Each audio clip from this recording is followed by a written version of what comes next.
Howdy guys, how's it going? So it has been about 2 weeks since we have done an overnighter, and for those of you that have already been hanging around, that's because I have been hunting, and unlike last year where I posted hunts like right afterwards, this year I'm probably going to be combining them into one video, so that's why there's been a gap in content. But getting ready to take and hit it hard and heavy now that the cooler weather is back in. Today the high is 52, which is about what it is right now because it's about 12:30.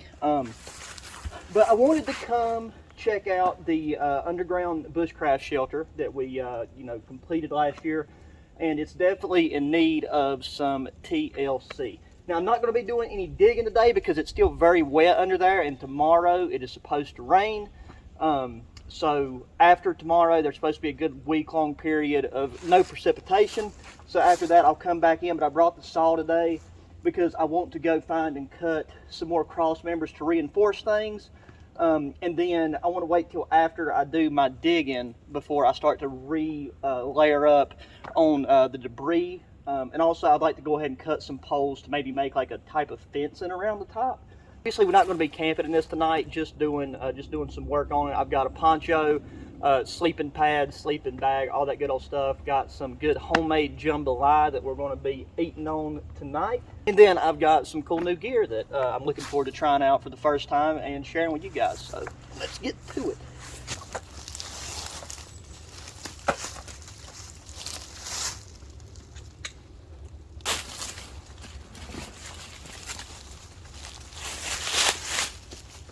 Oh yes, here we go. So before we start getting camp set up, I'll kind of give you guys the best look that I can on the interior. So the only thing that kind of happened that I wasn't expecting is we did have this tree limb right here. Let me take and zoom out. I'll give you a little bit more of a wide angle view. But yeah, I'm going to be coming in here and doing this. That right there was just a ground covering that I had left over from last year. This is what the underbody. I do need to take and go through and make sure that we ain't got no critters living in those holes up through there, because those are new since last time. But as you can see around the edges, got some light gaps, some very thin ones, small ones in the middle. So we'll get all that covered up with debris afterwards. But where that end stuff is washed out, it's actually kind of helped us in a way because it's done some of the digging for us. This thing's like very structurally sound. So we got the candle holder there, and as you can see, I need to redo the whole stair situation because that one right there is just pretty much straight down. But yeah, if you don't remember, or if you've not seen the video from last year, it's like the one that's still on my homepage. This thing right here stayed completely dry through tons of rain, snow, and all that stuff. Just over time, if you're not consistently, adding more new debris and allow it to compact, add new layers, then this is what happens. But I was just curious to see what kind of longevity it would have if just completely left on its own. And I'm going to be digging out a spot right there. I want to try warming this place with that one rocket stove, but also I'm probably going to be buying a backpack and tent stove because I got other things that I have planned for that. And then I'll probably be cutting some pieces to make like more of a wooden floor, maybe even a raised bed. For that, we'll see. I might even take and try to bring a cot down here and use it for a bit. I don't know. I'm just right across from the shelter. If I take and move these out of the way, might saw those up, have those for some firewood. This area right here is pretty flat. There is a little bit of a dirt mound right here, which due to the curvature of that lens where I got it zoomed out, you probably can't see it, but we can dig that out a little bit and actually kind of have a dirt back wall. And then I should be able to take and put my poncho back out this direction. Okay, so I'm going to need to saw that piece over there just to make it easier to move. But yeah, I brought out this new bow saw. I showed you guys the Woodland Tools Company snippers that I carry with me whenever I'm hunting to like snip away, any little branches or twigs or to make shooting sticks. And this is their 24-inch bow saw. So brand new, not got a chance to use it yet.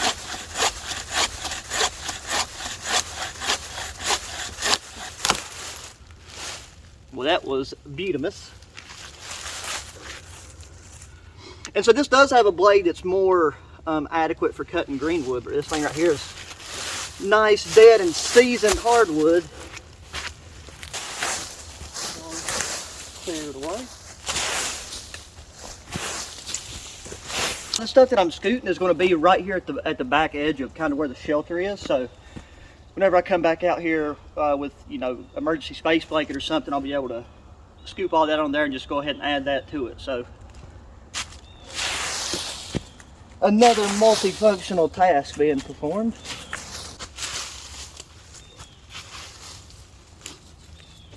I just brought a thick flannel with me for later. This right here, this is the old Huncho Poncho. We use this in one of our, in conjunction with our ultralight half shelter to make a kind of a front awning. There we go. Luckily I still got the hood tied from last time, so it's one less thing to do. I'll just tie these top parts up with jute twine. And then I brought some stakes with me today that I'll actually another new piece of gear that I'll show you. Serve the purpose of keeping the dew off of us. There's not supposed to be any precipitation otherwise. Well, let me take that back. There's a 20% chance of light rain tonight because it's going to rain tomorrow, so that could come through. Okay, so we need to go that way just a little bit. Oh baby, this is the perfect spot. Lengthwise and level wise. Now, as far as the stakes we're going to use, we only need 2 of them, and I hope they'll fit in the eyelets. But these are made by Camp and Moon, and these are, I mean, you could kill a vampire with these bad boys right here. And they come in different sizes. I think this is the 8-inch version. That's the ones that I went with. These are solid stainless steel, and they're not as heavy as you'd think, but I opted to bring these out here because I just know from whenever I dug this shelter that this soil is just god tier rock. Like, there's nothing but just giant rocks underground, so this is what you need to bust through them. Alright, here's the moment of truth. Will it fit and not rip it out? And the answer is yes. That fits like a glove. I'm going to have to bring y'all back some more. As I said, I want to do this. Got to make sure it's at a spot to where, like, once it's fully taut against the ground, it doesn't rip out your eyelet. There we go. There's that one.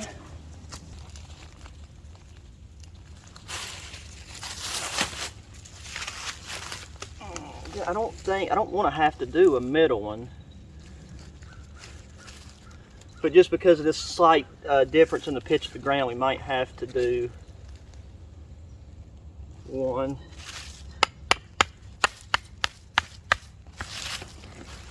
Now, up top here on my pack, this was actually a very nice feature to my hunting kit this year, but I forgot to include it in my hunting loadout. But this is a waterproof shooting mat, and it come in real handy for setting it down on the ground to, you know, keep your butt from getting all wet, and, you know, put some leaves under it, you insulate it off the ground.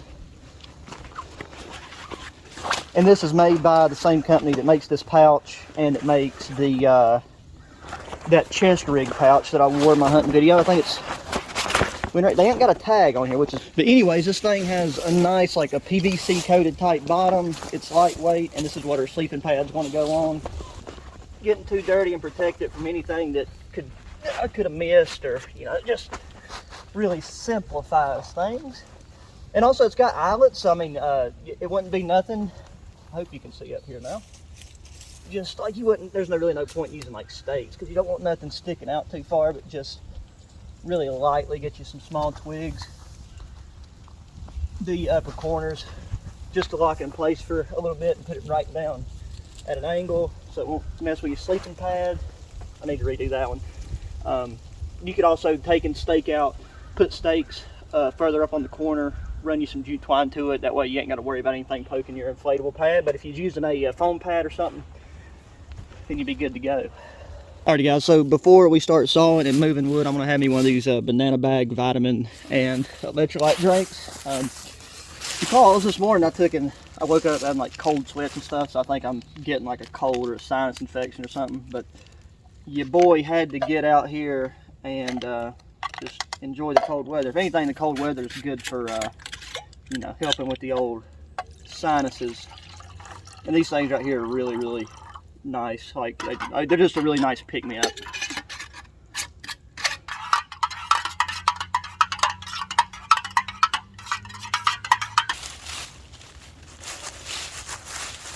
Oh, there we go.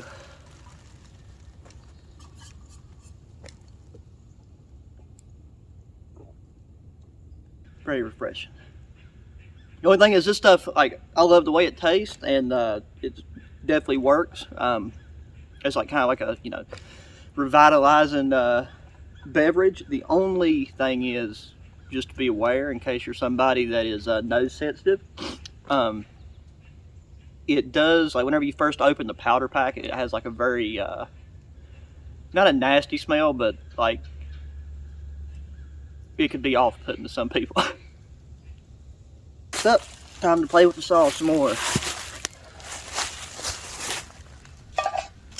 Yeah, so like these trees right here, that one's just dead anyway, so I can push it over. That one's a little bit too rotten to use. Here we have a nice hardwood, and I'm 90% sure that's a hickory, so we want him to stay. This right here is a more healthy tree, and this one's growing super close to it, and them little ones are probably going to die anyways, but we'll leave those there for now because there's another dead one right there out of frame. And this is kind of one of the main sizes we want to go with. And there's a bunch in here to the side because, as you can see right there, these are two giant trees that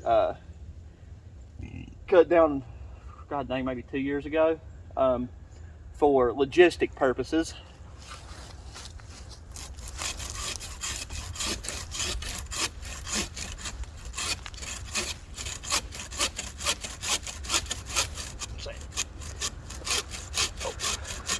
This is kind of a tight spot, so I can't really fully utilize the whole blade. I'm kind of just having to use about the first 6 to 8 inches.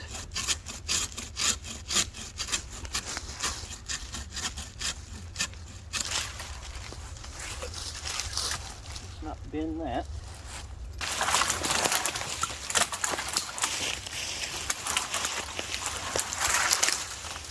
The same thing here. I think this is the a red maple. Kind of, like I said, I gotta have the leaves be 100% sure. I don't even have any lower hanging branches. Oh, but this is another dead one. And that's what I'm saying. A lot of these are going to die anyways. That's why it's a good idea to go ahead and thin them out, because otherwise they die and then they have no real uses anyways because they're too weak. Oh.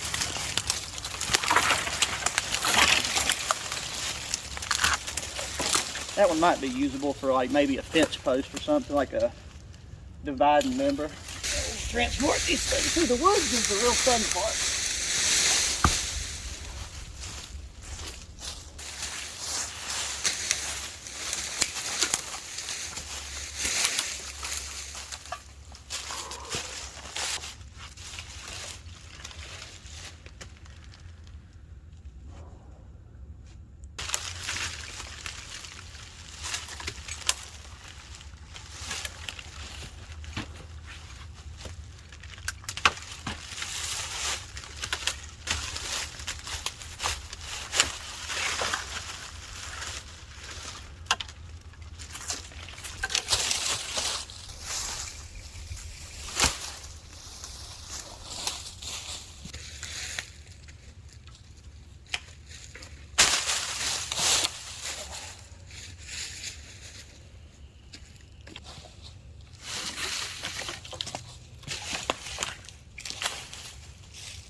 I've got the vast majority of the problem areas covered, and I weaved in a lot of smaller branches.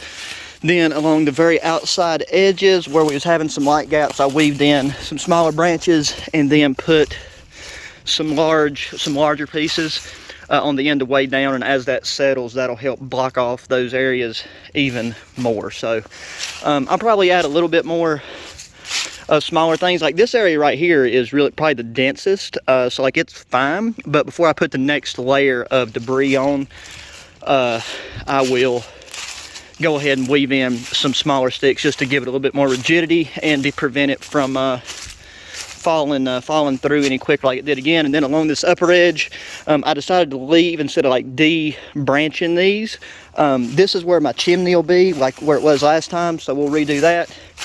But then since the wind hit this top head area the most, it kind of blew away from that giant support log or the largest support log that I have in there. And then I might even take them, when I bring my shovel back, those mounds, like they've washed away a ton from, you know, digging this thing out, but I can always take and actually, you know, put that on the edge too, just to help that much more. So it's not too long until it'll be getting dark. I'm gonna go ahead and like kind of dig me out a fire pit, but we're not going to start a fire yet because it's a little breezy right now. And then really the only thing left to do will be get the sleeping pad and our sleeping bag out, and we'll be good to go. This mound of dirt, kind of, you know, a good I'd say 6-7 foot away from where we'll be sleeping, and I just found me a nice dense piece. So this was a pine actually, but it got snapped off, so too hard of a time, although this has been sitting now for like 2 years. Doesn't have to be super deep. I just want it deep enough that I can set my grill grate on. Oh, there's still tons of rocks down in here too, just from that I threw out of the hole.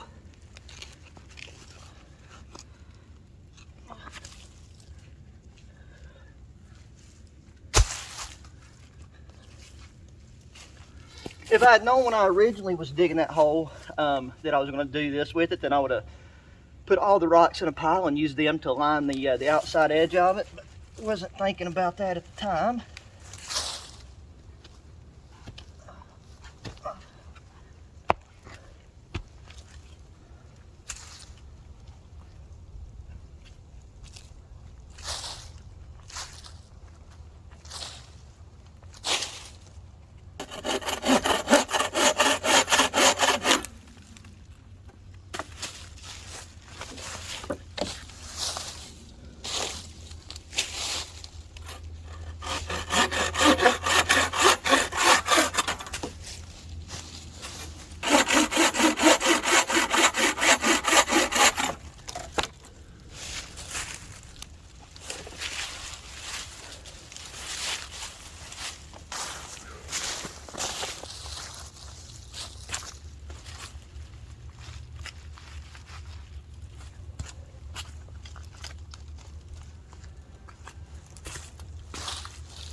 The sleep system, we got our tried and true Gear Doctor sleeping pad still going strong, and then I got the that battery powered flex tail air pump, and very curious to see how strong this thing's going now, because I did use it to pump up a large, it was like this inflatable couch thing for somebody.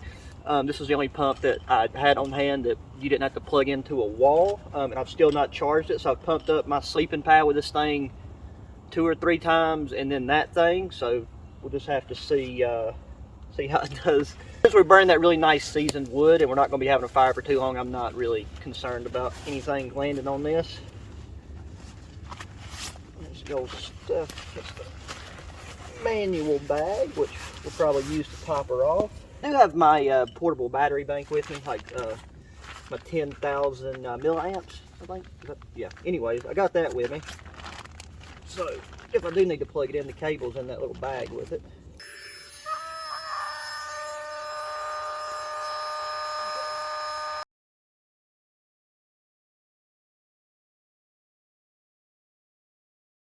So whenever the air temperature starts to get a little bit lower at night, that can make it slightly lose a little bit of firmness, but that'll be perfect. And actually, now that that's blowed up and it's not expanded out and it's expanded upward, it fits this shooting mat perfectly. So yeah, if anything, right before I go to bed, I might just throw on that stuff sack. There's a worm. Oh, but no, that's going to be great.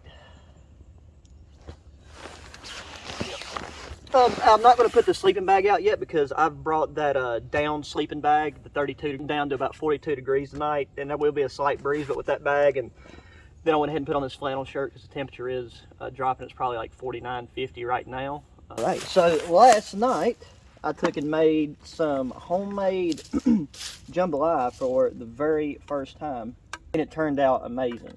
And now I'm also going to be using for the very first time this Vault Can lunchbox slash bento box, but all it is like one of those, I believe it was like British military mess kit type dealios. I'll have to look at the website again. I can't remember if this is 1100 milliliters or 1200 milliliters, but I believe it is one of those. So I got the jambalaya, made it for the first time last night. It was absolutely amazing. So all I've done was put it in a Ziploc bag, and then we'll just have to heat her up, and we'll have ourselves a nice filling pan of meat and rice, as long as I don't screw up and dump it. Moist, but since we're going to be doing it over the fire, I'm going to add just a little bit of water to hopefully prevent any issues with it sticking or burning. But so far, cooking with this titanium stuff has been amazing. I've had no issues with anything in the past. So all right, so the last new piece of gear that I'll be breaking out tonight is this stainless steel cooking grill rack from Camp and Moon. So far, all the stuff I've used from them have been amazing. These grill grates come in a 2-pack, and it's one of the best deals I found price-wise. I'm sure a lot of you guys that are into the outdoor stuff, some of these places trying to sell like a Bushcraft grill for like half this size for like 20-30 bucks, and that's kind of ridiculous. But once again, like non-affiliate links and stuff will be in the description for these, because I wish I would have found this a long time ago. I was hoping to have the very first time I'd use one of these be you know, grilling up a steak or some chicken or something, but since I made a lot of that stuff last night, I just thought it'd be easier. But I also have been wanting to use that titanium mess tin because I've not had an opportunity yet. The only thing I'm not sure about is, I know you can't see me, so I hope that's a nice view for you, but I'm hoping that rubber coating on the handles, like I know that's an anti-heat coating, and we're going to leave it hanging over here on the back side since we're just warming this up. Set that on there. Probably help pop the lid off first. Stuff smells so good. I'm so mad at myself for not really giving this type of food a try before now. And I'll definitely probably be making this sometime soon, like live on a video, because as I've promised, I intend to do a lot more actual cooking out here in the field, because I do enjoy it once the weather's colder and it's not a pain to be sitting beside a fire. Just no need to waste a beautiful meal such as this.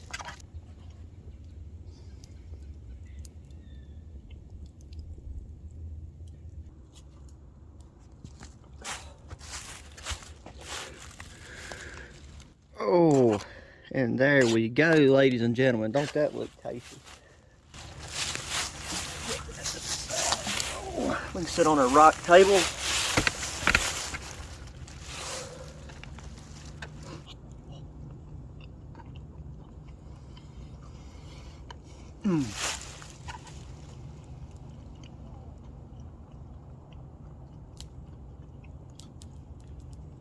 God, that stuff right there will open up your sinuses.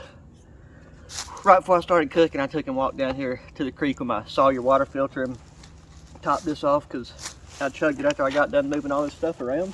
And with that grill, I mean, I could take and put a couple sticks across and set a pot over the fire, but I'm really, looking forward to seeing its longevity and how it performs over time and how well it can fry up some meat. We'll be out here cooking deer and squirrel and rabbit in no time. And while I was hunting in some areas that I hadn't been to in a while, I've rediscovered a couple of beautiful places that I'll be hiking out to and camping and doing some videos, maybe building some shelters. And something that's really interesting that nobody knows of except for me at this point is there's actually a section of forest that a tornado must have touched down in, because there's just about a I don't know, a 30 by 30 yard patch where the trees are just all kind of like all leaned one direction, just in the middle of the woods. So that was a pretty interesting thing, so I'll be showing you guys that. But I'm gonna take and finish this. By the time I do, the sun will probably be, its sun's already behind that peak over there, so it'll probably be dark by the time I get back with y'all. But I did lie, I thought that grill was the last thing, but I forgot. I got a dope new flashlight that I want to show you guys, because its size represents its power output compared to some of the smaller models out there, but it's still kind of breathtaking how bright it is. Now, I just hadn't had a chance to take it out to the woods yet.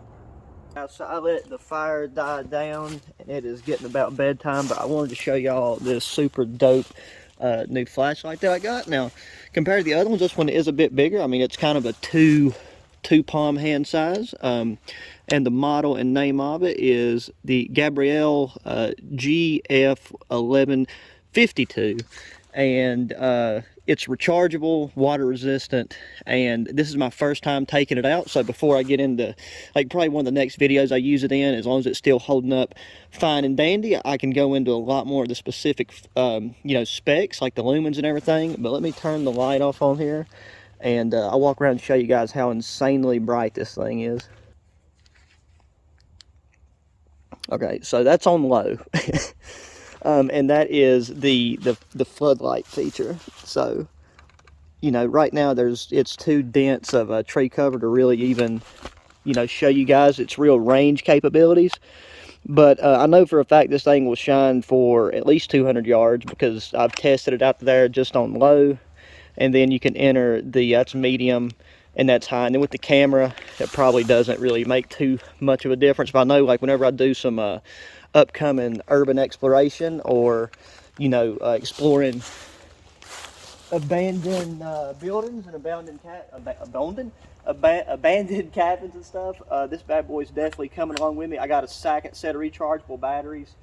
You also have a SOS mode, which, I mean, if you're in an enclosed space and somebody's shining this in your eyes, they ain't gonna be coming at you, But yeah, that is the last piece of new gear that I wanted to share with y'all. So hope you enjoyed it. Now the only thing left to do is get our sleeping bag out and crawl into bed. That flashlight's just long enough to stretch across 2 of the 3 support pieces that supports my tripod. So this is the Zuby Leaves 32-degree envelope style sleeping bag. This is the one that I used whenever I was truck camping with my girlfriend. We just used it as a quilt by fully unzipping it, and it worked great. But I've not had a chance to use it in a solo outing yet. And it'll take it a second to get lofted up. I'm trying to decide if I want to use it as a quilt. It's got this cool design to where you can zip up around your foot box, but leave the, there's 2 separate zippers essentially. Yeah, where cool airs come in, I'm gonna top off the sleeping pad.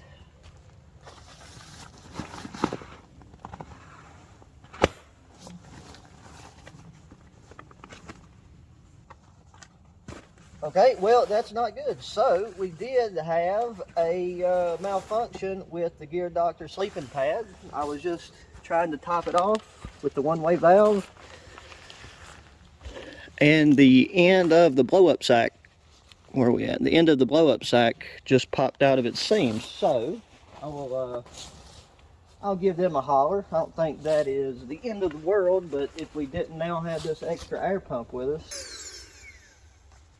Alright, there we go. Like I said, it didn't need much. The pad has been holding up great, and I mean, I've used it. I use it in a lot of rough conditions. I mean, I'd say a lot of people just use blow-up pads and tents and things, but I mean, with all that being said, I want to hit the hay. I'll crawl in here and let you guys see how the overall, what the end product looks like. And I need to make sure that my head and stuff will fit. I'm just gonna just temporarily lay that right there, and I'll take my holster and all this stuff off before I go to bed, because I'm going to get up and then I'll just take and lay that flashlight above my head too, because my headlamp's in my bag.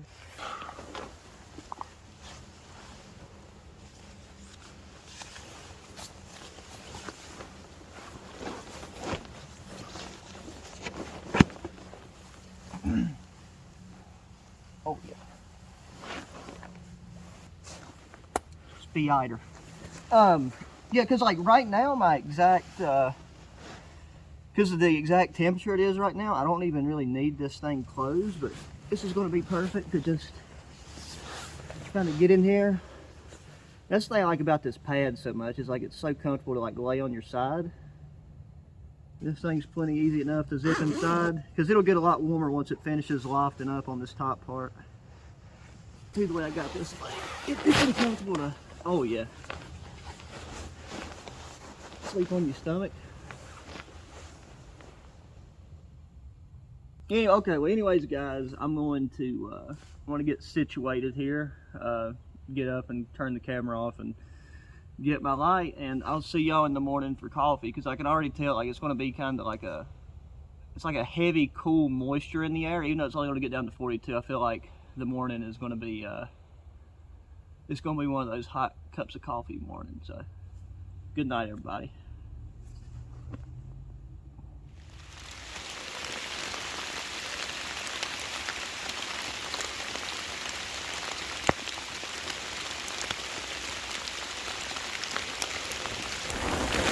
Well,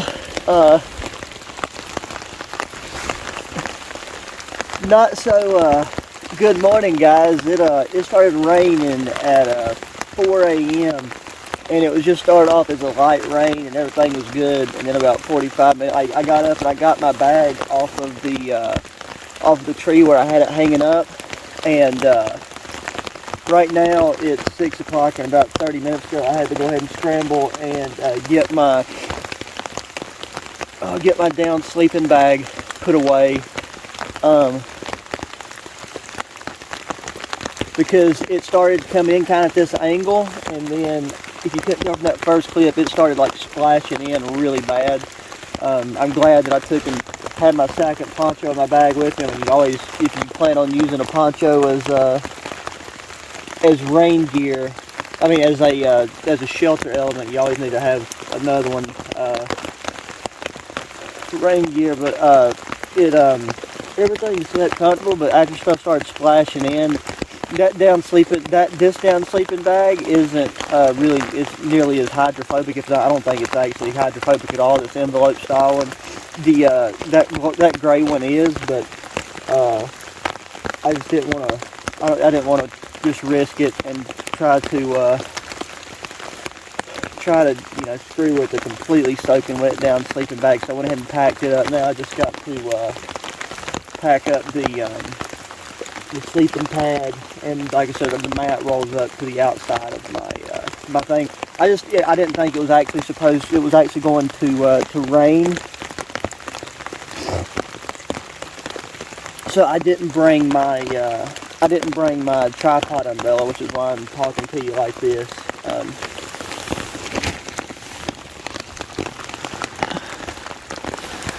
But it's definitely coming down, and that right there is the this splashback that I'm talking about. This right here is just from where I've been sitting on this. Okay, I don't know where that cut out because a drop of water got on it and turned it off. But I was just saying, as always, guys, thanks for watching. Please make sure you hit that thumbs up button. Subscribe if you haven't already. Share with your friends. Check the links in the description of other channels. Hit me up in that comment section. And until the next one, adios.